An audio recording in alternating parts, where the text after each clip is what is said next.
Nagkita daw eh. Nagkikita. Hindi natin masabi dahil ito talagang lalaki. Talagang mahilig talaga for the past 11 years. Tila ba nagpahiwatig ang malapit na kaibigan ni Catherine Bernardo na si Sofia Andres sa kanyang Instagram account matapos mag-post sa story ng isang larawan na may emoji na diamond o brilyante.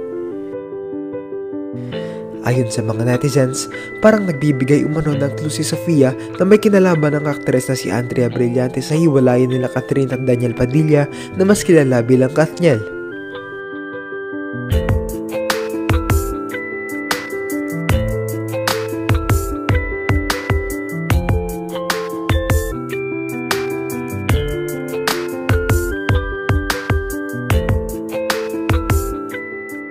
Ilang linggo na ang usap-usapang break na ang Kathniel pero kahapon lamang nang kumpirmahin ng dalawa ang hiwalayan nila. Ayon kay Catherine, nagsimula at natapos ang pagmamahalan nila ng may respeto sa isa't isa.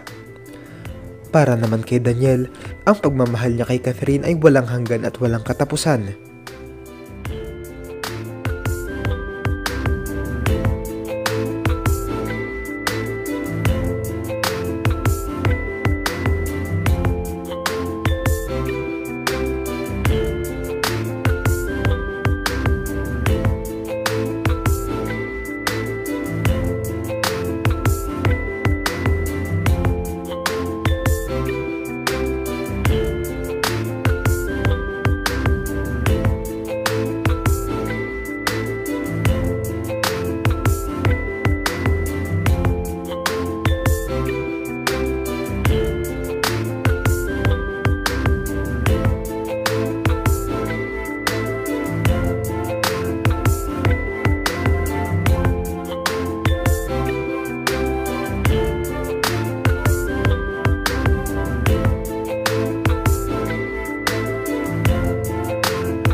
Marami ang nalungkot sa balitang ito pero marami rin ang hindi naiwasang magalit dahil hindi itinanggi ni Catherine ang chismis na may namagitan ng mano kila Daniel at Andrea na ayon sa iba, pahiwatig na baka totoo ang mga usap-usapang ito.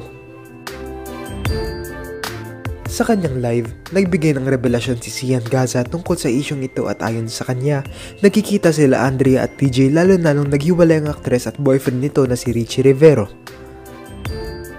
Dagdag pa niya, ilang beses na umanong nakipag-date ang aktor sa iba-ibang mga babae pero walang nagtangkang sabihin ito dahil marami umano itong koneksyon sa showbiz at sa politika.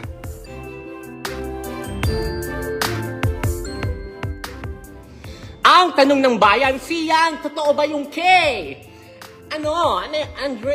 Andres Brillantes? Kayo ingay mo. Natin lang baka may karinig dito na iba, di ba? At least kahit 10 lang tayo dito sa GC natin, okay lang yun.